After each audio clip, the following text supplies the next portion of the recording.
Hello and welcome to BYJU'S Exam Prep IAS. As part of a comprehensive news analysis, today we'll be discussing 6 important articles out of the Hindu newspaper.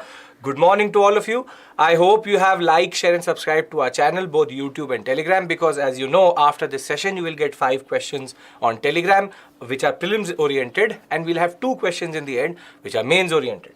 With this, let's look at the topics which we are going to discuss. If you look at today's newspaper generally, the text and context section was not there, and the editorial as it is was quite short that ways. So therefore the 2 big topics which we cover are quite simple, straightforward. Thereafter smaller topics for the prelims examination were there, and that we are going to discuss generally. First we'll discuss a very interesting article coming from a former IPS officer who talks about investigation and the problems which are there in police reform and the policing system itself in India. Thereafter, we'll talk about India, Canada and how there are now grassroots level impacts for that. But once we've covered these 2, we'll move to 4 very straightforward but very interesting developments. First, we have the first RRTS, which is Regional Rapid Transit System, which has been inaugurated just yesterday by the Prime Minister. Thereafter, just today morning, we had an ISRO very important test flight, which basically checks out the abort system in our Gaganyaan, which is the manned mission program. Thereafter, we'll talk about Mehrauli, an art and culture based current affairs, wherein Mehrauli redevelopment has happened under a major scheme of the Delhi government. And last but not the least, OTT platforms now have come to a compromise when it comes to smoking warnings. This we've seen previously and now has been applied. So with this, let's try to understand the first topic. And as always, the basic concept first. Then we'll talk about the nitty-gritty, and then in the end, we'll try to understand what is the summary or what you have to remember for the examination. Now, this article talks about a very recent judgment which has been given by the Supreme Court in what is called Rajesh and AR versus the state of Madhya Pradesh. And in this, the Supreme Court has made multiple observations, but one observation has not gone well with the author in that regard, which is that the Supreme Court noted that a consistent and dependable code of investigation is important so that the guilty do not walk free on technicalities. Now, let me give you a basic overview of what this Supreme Court judgment actually means.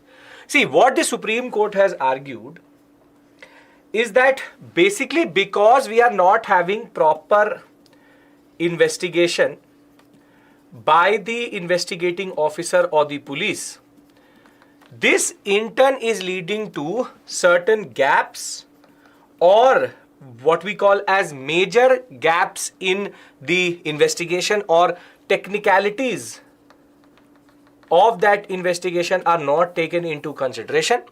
And therefore, when it comes to conviction, the judge has no other option but to acquit the person because of certain technical grounds or lack of evidence, or the worst, which is basically very bad investigation.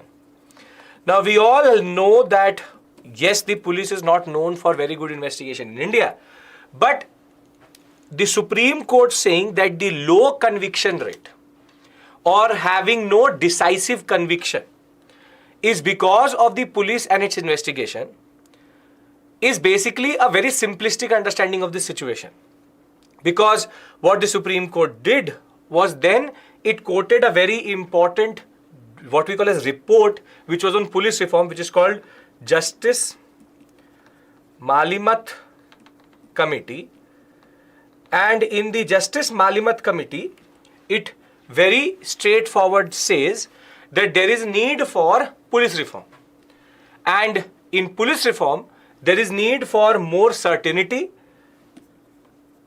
when it comes to how they investigate, and over and above that, how there is a certain lack of evidence in certain cases. Now, this is the basic part of this argument, that the judgment came through and the Supreme Court made an observation under it echoed the comments of the Justice Malimat Committee and the Law Commission report number 239. Therefore, arguing that because police investigation is poor and therefore because police investigation is poor, there is principal cause for low rate of conviction and therefore it is the unscientific investigation of the police that is leading to a problem. So what the Supreme Court has established is, because there is bad investigation that is leading to low conviction and also leading to long duration of different what we call as police cases in the judiciary.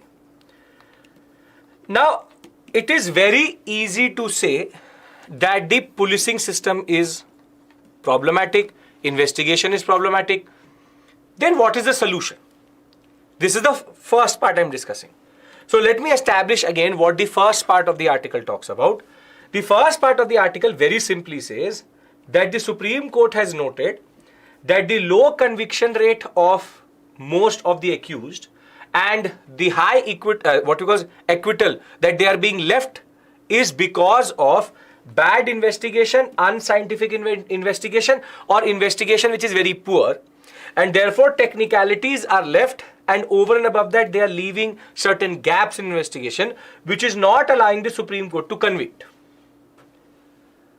In this, the judiciary has argued that the executive is the problem. The executive is not performing its task in the right way. Therefore, the judiciary does not have, because justice is blind, because justice cannot, or what we call as nyay, or what we call as the concept of rule of law, will see you as non-guilty until proved guilty. And therefore, we don't have the right level of investigation wherein we have the evidences to basically prove that this person is guilty. So you are innocent unless proved guilty.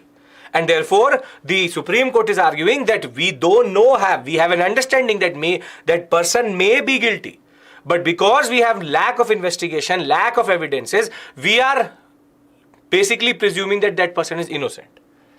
And there are multiple cases in India where, because of technical issues, because of investigation, and the Nithari case right now as we see, the principal accused has been left because of lack of evidences.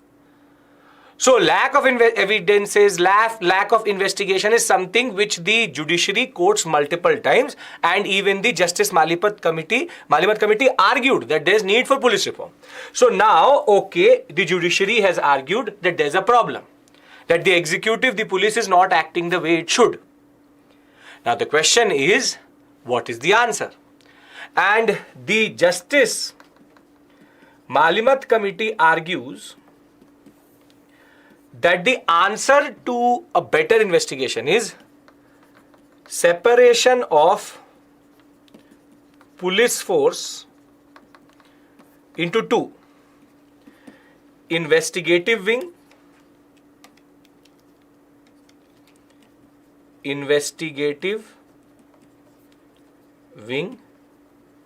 and the second one being the what we call as law and order wing. Basically have, and most close to 17 states have it, which is have a CID, Central Investigative Department, within your own what we call as police force, and you have a law and order one. So you have, for example, in Delhi police you have special cell, and you have the CID which is within the organization, which talks about or which works on only investigating certain matters, which is basically in Delhi police it's called special cell. Now, this seems to be a very simplistic solution also, which is that Supreme Court says bad investigation, Justice Malimat Committee and the Supreme Court also says poor investigation. How do you get better investigation?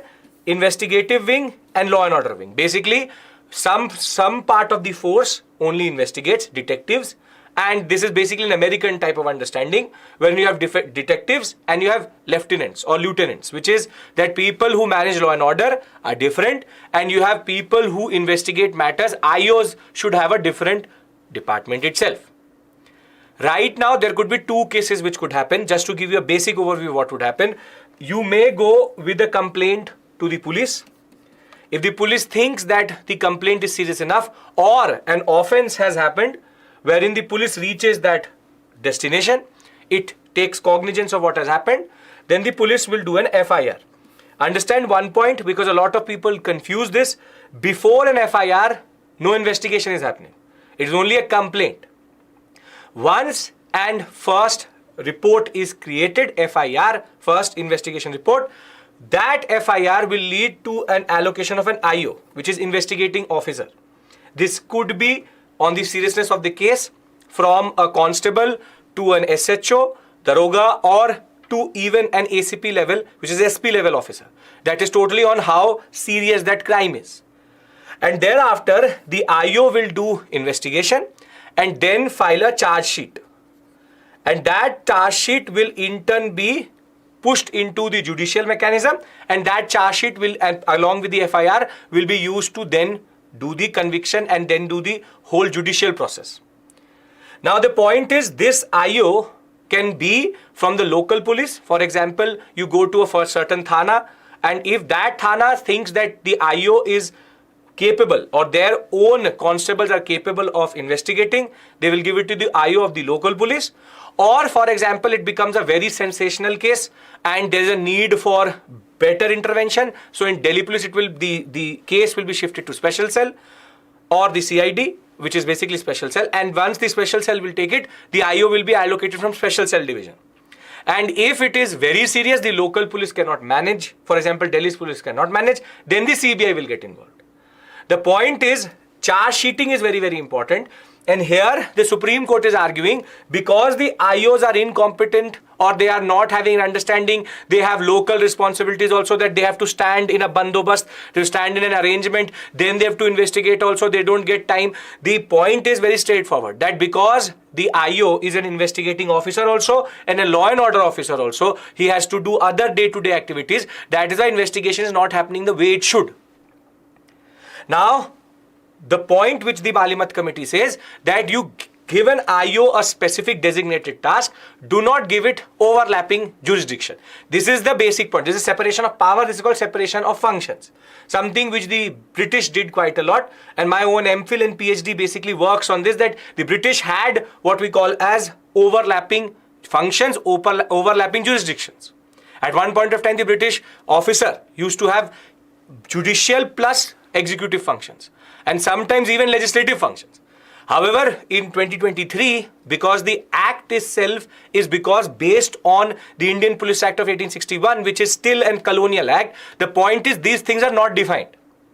But the biggest issue which the Supreme Court actually overlooks is that all of this can only be done if the state government has a will for it. Because the police comes, except for Delhi and the UTs, under the state list. And therefore, it is a state government which has to take a call. So, there are two things which you need to understand here. It's very straightforward. First is that the Supreme Court argues that poor investigation is leading to poor conviction or non-conviction in that regard. The solution to that would be creating two wings, investigative wing and law and order wing. But the point is that it presumes that the separation of functions will automatically lead to better investigation, better charge sheeting, and therefore it will in turn lead to better conviction. Now, it overlooks three major issues. First one being, and this is now I'm shifting to the second part of it, which is that it does not look into the aspect of understanding that it is not the police which can take a call on this. If you have to create a CID or a special cell, a special wing within your own police force, you need to have a state government which wants to do it. First things first, that there needs to be a division, and that has to come from the state government. And not all states in India today have this division, only 17 of them have it. Thereafter, the second issue which the justice or the whole judiciary overlooks is that where do you get the people for this division? The police is already understaffed at the what we call as chowki or even what we call as the thana level, at the police station level. Then where do you get these IOs from? Either you recruit them, but again recruitment is either state PCS or the UPSC. Thereafter, if you have an IO who is competent, but then he needs a team which is also competent, there is no skill up, what we call as upskilling of skill. There is no skill development for the police officers. There is no way in which we are today investing in any form of what we call as resources or any form of effort to make our investigation better. So the point is that if I have 100 people and I make them 20/80 and make all the IOs a different division, it doesn't do anything until unless you don't give the IOs or the investigating officer the right set of skills. What about the forensic support? What about the resources which are needed for it? What about the incentives which are needed for this? What about when we talk about Evidence Act, there is one aspect of this article is also multiplicity of different judgments. One judgment says that custody is when the person is with the police. I'll give you a very simple example, which this article is also talking about. One judgment says that the custody word means that when the person has been picked up from, the police went with a certain order, 186 or something, and they said that you come with us. Now, according to one judgment, the moment the person surrenders and goes with the police, that is called police custody. Then there's something called judicial custody, where the justice or the judge says that he needs to go into judicial custody, the investigation needs to go further, or the judiciary needs time. Mostly police custody is at the investigation level, thereafter it is judicial custody. But the point is, where does custody begin? One judgment very categorically says, when the person is taken from his home or has been now come under the police, he is under police custody. However, one judgment says that police custody is not the physical presence of that person. As soon as, for example, there were 4 accused. As soon as the police starts its investigation, before they have physically picked up that one person who is responsible, from investigation phase, surveillance and investigation phase, the person is under police custody. Now, if during that 4 people, 3 were there, 1 was there, if a person is confessing to guilt, now it says, under Indian Evidence Act, it says that a person who basically confesses to something under police custody is not admissible as a concept of evidence against that person.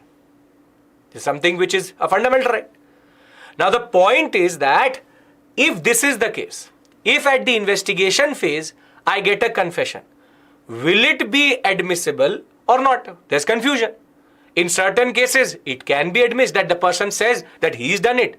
But in certain cases, the lawyer will use this concept that it was done under police custody, so he was under coercion, therefore it is not done. So the judiciary is not talking about that every different high court has given a different type of interpretation to police custody, judicial custody, when does custody actually begin. That aspect they are not talking about, that there is overlapping what we call as judgments. But they are talking about the issues related to the police not having 2 different wings, which is a very simplistic understanding. But again, as I said, if you don't skill the IOs, then what is the point of this? So this topic is related to governance, and that is why we are discussing it here. This is a governance based topic. In governance, you need to understand this very, very clearly, that the concept is very straightforward. That if you have overlapping judgments which undercut the work of the police, and just separation of function is seen as a concept which can be applied and it will sort out everything, then you also need to then put to task or bring the state governments to the court and say, why are you not putting it? Because the police cannot suo moto on its own make 2 divisions. The structural change will happen from the state government. So before I go into the nitty-gritty, there are 3 basic things which this article is talking about. First is that the Supreme Court argues, the judiciary argues, it is poor investigation which is leading to low conviction rates, and therefore people who may be guilty are being left out because of no evidence. Nithari case, best example, recently happened. Now, the second point is that the Supreme Court argues that it is because, or the solution to this is, which is based on Justice Malimat Committee, which is that you give investigative wing and law and order wing 2 different wings, and automatically it will lead to better investigation. But the third thing which this article talks about, coming from a former IPS officer, is that first give us clarity in what is custody. Because there are multiple judgments which are given to basically undercut each other's interpretation. Some says custody is from the investigation phase. Some says it is from surveillance phase. Some says it is once the physical person is in with the police itself. Then thereafter, these gaps are used by the lawyers of these accused in order to get what we call acquittal or at least a bail for sure. And the biggest issue which this article talks about is that police reform cannot come from the police itself. This is a very important point you need to understand. Police reform cannot come from the police itself. The state government has to take a lot of interest in first changing the structure, introducing the reform, and over and above that, you need more manpower, you need more people at the police station level, you need more people at law and order level, you need skill development. They need to know how to also investigate. A constable is not taught that. A SHO may not be taught that. It's all based on their experience or what we call as experiential learning from different generations of officers. That should not be the case. If these 3 points are clear, I'll read it out to you and you will understand the point of this article. So, what the article talks about is that there is no doubt that the quality of investigation needs to be improved. That the police should be the best when it comes to using scientific tools of investigation. Firstly, that needs money. The police needs a budget for that. However, what the article talks about is the court needs to review the reforms that have taken place in the police with recommendations of different committees. And on this subject, the Malimat committee becomes very important, which has talked about separation of investigative wing from law and order wing. Though this separation may not prove to be the panacea or the main pivotal point of improving investigation, in totality, states must be reviewed for blaming the police for all of these irregularities. Basically, different state governments have not taken the initiative to do this in that regard. So, 17 states have taken measures to separate the investigative and law and order functions of the police. Remaining states have opposed this directive but have tried to initiate different steps in that regard. When it comes to compliance, overall compliance, of the 7 directives which were given by the Malimat committee, 9 states fell under good and satisfactory category, 20 states average to poor category when it comes to investigation. The police authorities, however, are aware that unless additional manpower is sanctioned, except for major cities like Delhi, Mumbai, it is difficult to separate the two wings because of lack of manpower. And therefore, along with the fact that the investigating officer does not have adequate numbers of people under him or adequate investigating officers are not there, there is no upgradation of skill, there is no concept wherein we are trying to understand the rules and regulations of the police from a totally different perspective, and the police stations are understaffed, there is no periodic exercise of upgrade of skill of investigation. How can the police change itself from within? Police reform has to happen from the state governments. So there are 3 ways in which we move forward, or this is the basic point here. Supreme Court says it is investigation which is the problem. Therefore, low conviction rates, and therefore we need better investigation. The solution to this was given by the Justice Malimat committee, which is that you differentiate between investigative wing and law and order. Now, for this, the way forward is, and the precondition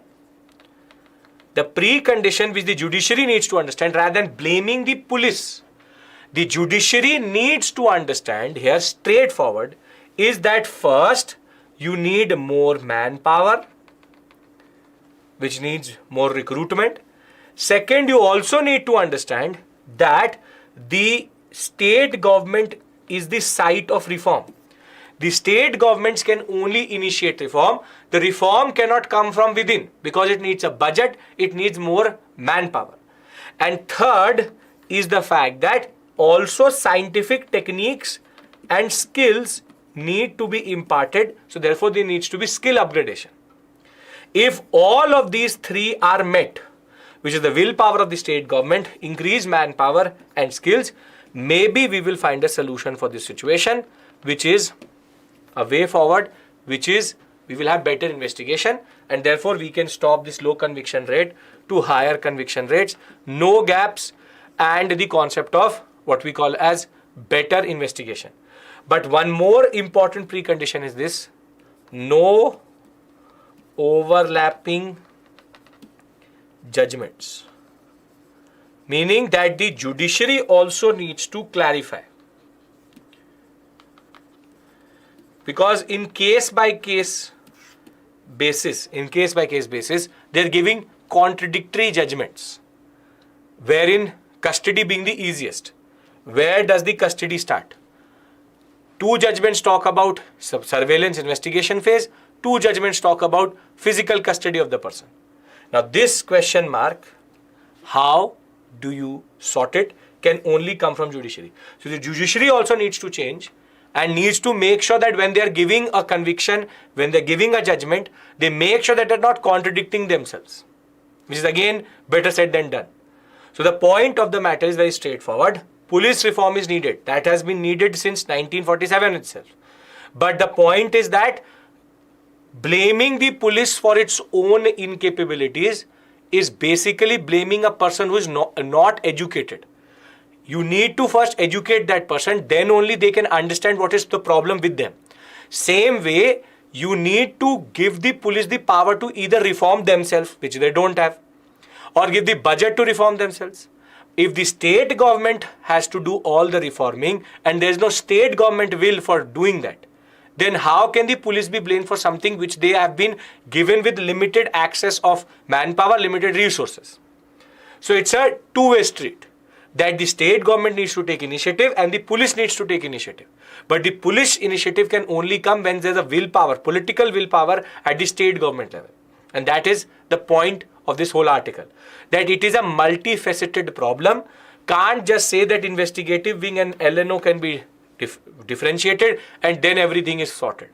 Very simplistic understanding, but needs better nuanced understanding of grassroots level realities in India.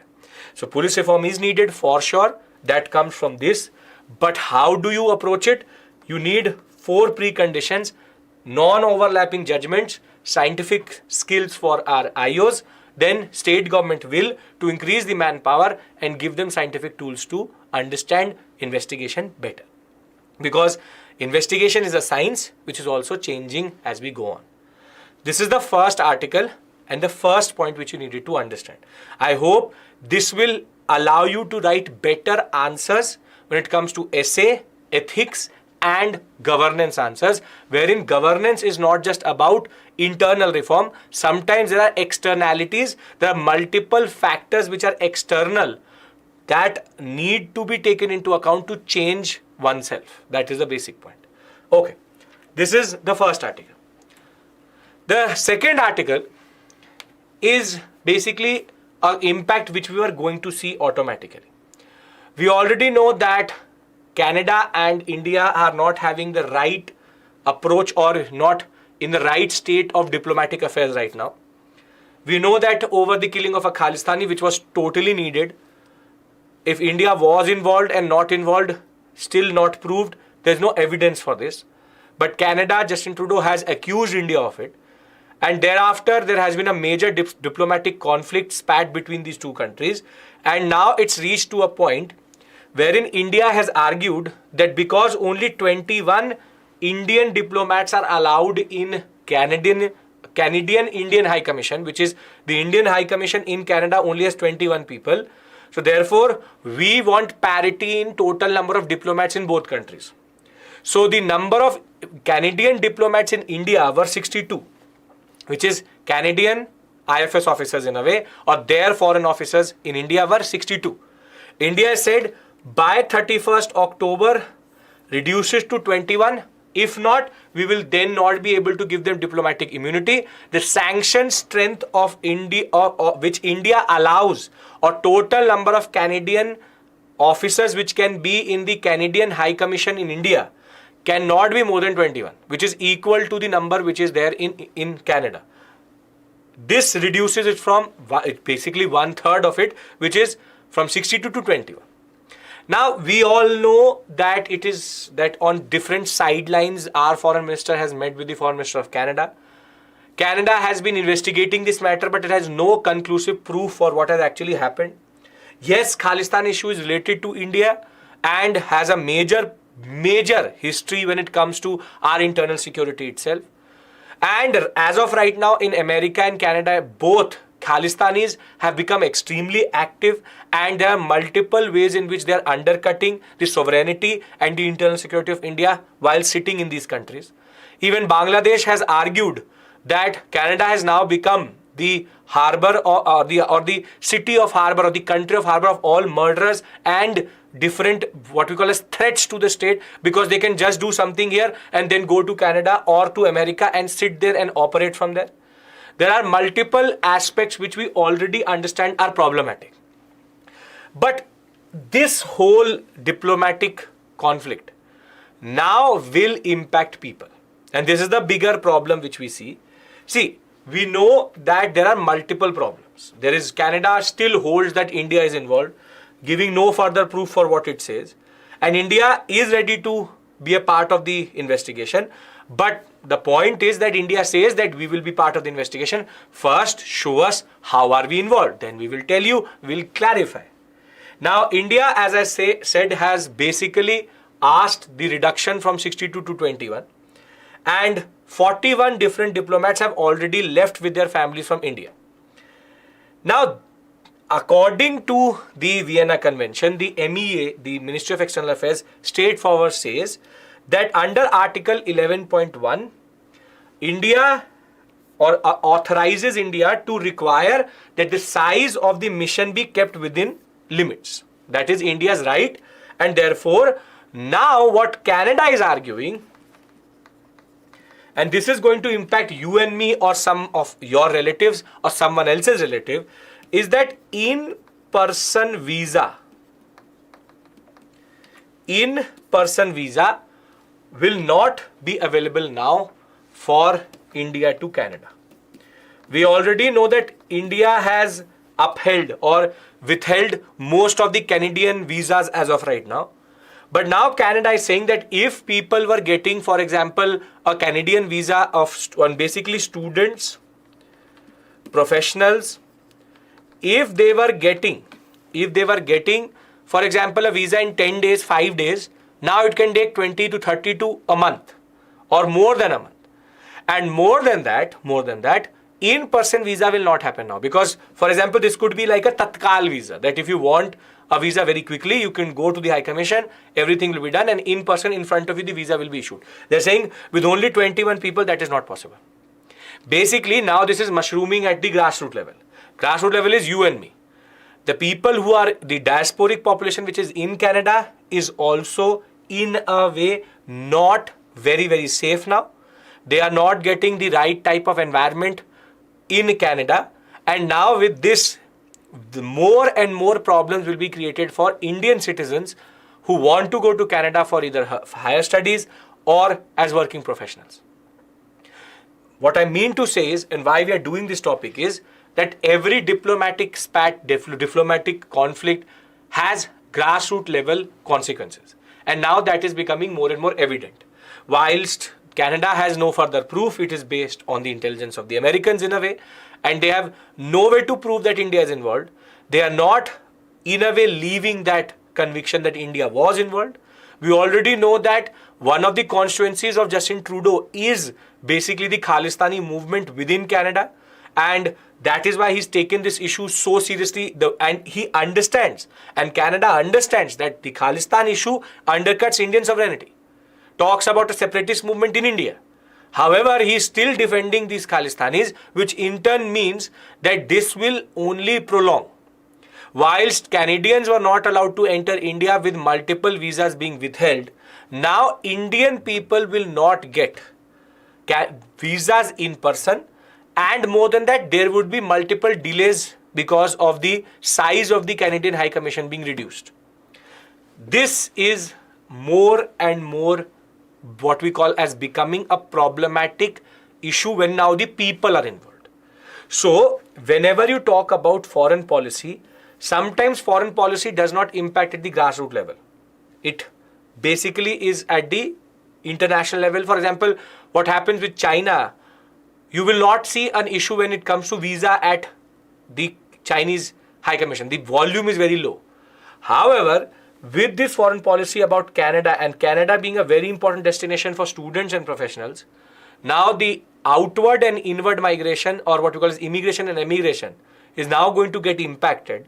And the best example of this would be how today visas are now going to become a problem for Indian, and this can be a problem for a lot of students whose parents wanted to go to Canada, or now they want to come back or want to go. Basically, the people are now getting impacted, and this is the problematic aspect about the way we are dealing with it. India should not back down, and India's understanding is also correct, but we also need to make sure that our own population, which is in Canada, should not be, people with Indian passports should not be targeted in Canada. Because now the next step is going to be what started to happen in Australia, which is Indians now become part of what we all, or are victims of hate crime, and there is more and more animosity at the grassroots level. Because if that starts to happen, close to 500,000 people, close to 5 to 6 lakh diasporic population, which is sitting in Canada today, they are under threat, and that will become a major escalation in the relationship between India and Canada, because hate crimes will become more and more common, and because a lot of these diasporic population goes from Punjab and they are not part of the Khalistani movement, they can be targeted. And what happened in America shows that the Khalistani movement is moving beyond Canada to US also. So we need to make sure that this gets resolved more quickly, and more than that, we have to make sure that our own diasporic population is safe in Canada. These are the two major articles which we had to cover. Before I go to Prelims Bytes section, let me give you an overview. The first article talked about police reform, and it gave way, or argued through a Supreme Court judgment, which argued that the Supreme Court is having low levels of conviction, or very poor convictions, or acquittals have increased because of poor investigation. And that poor investigation is because the way we are leaving gaps and technicalities in the charge sheets, that is allowing people to not get convicted. And a very good example of this would be the Nithari case. And therefore, the answer which the Supreme Court gave was based on the Malimat committee, which is that there needs to be division of investigative wing and law and order wing. However, what the article talks about is, this presumes that the state wants to do it, the police does not want to do it. However, we discussed 4 preconditions which need to be there for better conviction and better investigation. First is that there needs to be state will, state governments need to do this division. Second, increase manpower, because that is a major problem for the police. Third, the issues related to how we call today as overlapping judgments of the Supreme Court, the High Courts, wherein they are giving multiple interpretations of the same thing. And last but not the least, that we also need to give the skills to our IOs, therefore upskilling of the police personnel itself. If all of this is met, maybe we will have better conviction and better investigation and better charge sheets being written, and that in turn will lead to better police reform. Police reform can only happen from above, not from within or from below. The police is trying to change itself. It is always experimenting. But the point is, the state government, the central government needs to take cognizance of the fact that we need to change the structure. The legislative will take action. Then the executives can do something in this sense. Second is how Canada and India relationships have gone now into a total tailspin. And with the number from 62 to 21, we've asked the Canadian High Commissioner to relieve most of his officers in India, with 21 people there in the Indian Canadian High Commission, which is Canada's embassy in India at Shantipat. What will happen is that with less staff, they are arguing in-person visa will not be given, visa issues will be created, and therefore people going and coming back from Canada, there is multiple issues, grassroots level realities are changing, and the people who are in Canada are now not safe, because this will only lead to further escalation, hate crimes, and more than that, the Khalistani movement is becoming a problem for India when it comes to Canada and the US, and need to find a solution. The killing of that person, I will not even take his name because that glorifies him, was important. But the point was that is India involved or not? Was it an internal spat? Was it gang war? It still needs to be established. Canada is presuming something, needs to give more information about it. With this, let's move to the Prelims Bytes section. 4 very straightforward, simple articles.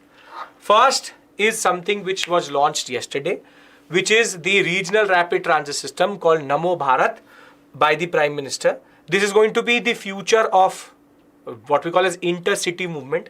See, you think you have metro. Metro is intracity, which is within the city you can move. But metros are not high speed. Basically, it could take you 2 to 3 hours to go from one point to the last point, from the first station to the last station in a metro. However, when it comes to intercity, you need rapid movement. Think of these as metros which are faster and they move between cities. So, the Regional Rapid Transit System, the RRTS, has been introduced, and this would be the new future of movement between Delhi, Gurgaon, Alwar, Delhi, Panipat, and the sector which has been opened is Delhi Meerut. So Delhi Meerut is a major line which has now been prioritized. Close to 30,000 crores has been allocated for it.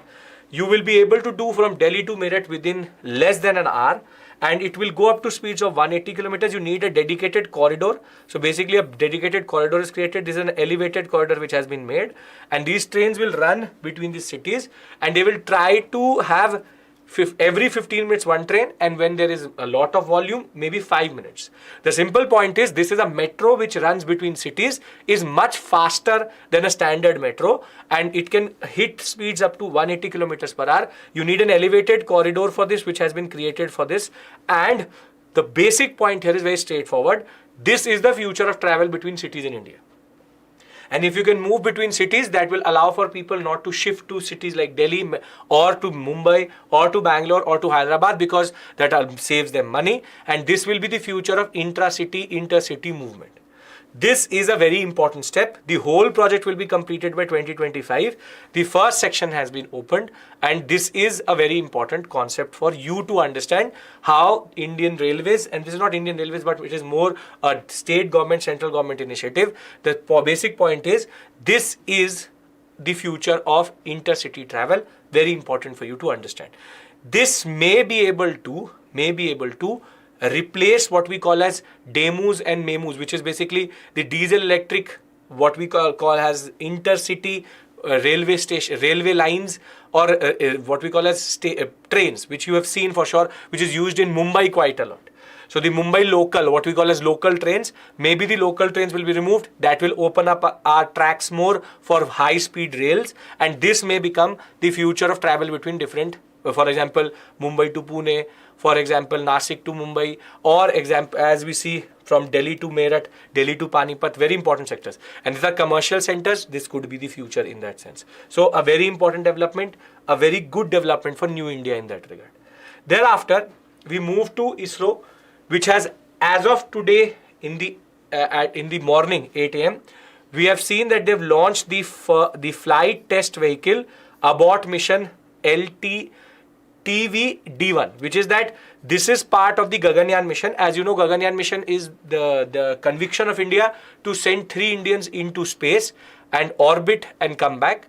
And in order to prove the technology, you need to have multiple tests.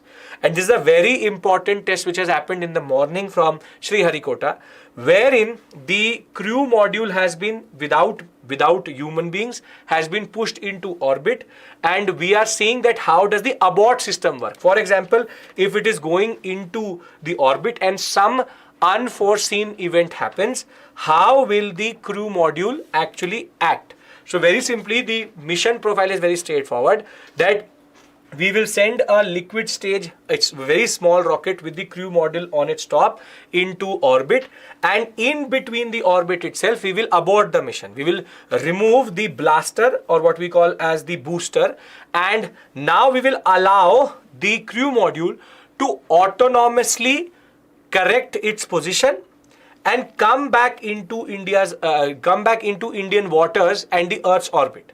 So the parachute technology is being checked, the crew reorientation is being checked, the module, what we call as how strong it is being also being checked. So we are checking all the different things. So here 3 things are being tested. First is, does the crew module actually hold up to the re-entry phase? Second is aborting, which is that something happens whilst takeoff and we need to abort. And third is the aspect related to parachutes. How can they give a soft landing on the in the Bay of Bengal or the Arabian Sea when needed? So it's a very interesting and very important test which India has done successfully as of right now. So October 21st, very important, the TVD1. This is a ongoing development. We will see how it goes further. So now the third simple straightforward topic is related to art and culture. And now we know that there has been a restoration activity which was going on in the Mehrauli sector. We already know that the Mehrauli sector is very important because of the Qutub complex and generally because of the Delhi Sultanate and Mughal architecture and what we call as monuments which are there. So there are close to 200 acres under the Mehrauli Archaeological Park, which is basically a UNESCO World Heritage site itself. And under it we have Khilji, Tughlaq, Lodi, Mughal and British. All of these different structures are there within this sector, and there has been a major push to redevelop it, and a lot of money has been pushed in to make sure that this whole sector in a way is preserved. So it's a conservation activity which the Delhi government is taking along with the central government in that regard. Now you have the Jamali Kamali Mosque, the Metcalfe House, which is basically DRDO's now Delhi center. You have Rajo Ki Baoli, and thereafter the tombs of Ghyasuddin Balban along with the Mughal governor Shah Quli Khan, which have been given a lot of attention because they were in very bad shape. So very simple, straightforward. For the examination, you need to remember the Mehrauli architectural, or rather Mehrauli Archaeological Park was in the news itself. It's a major center of Delhi Sultanate and Mughal architecture, and therefore the government has taken a lot of care in redeveloping this whole sector so that this part of our history is preserved.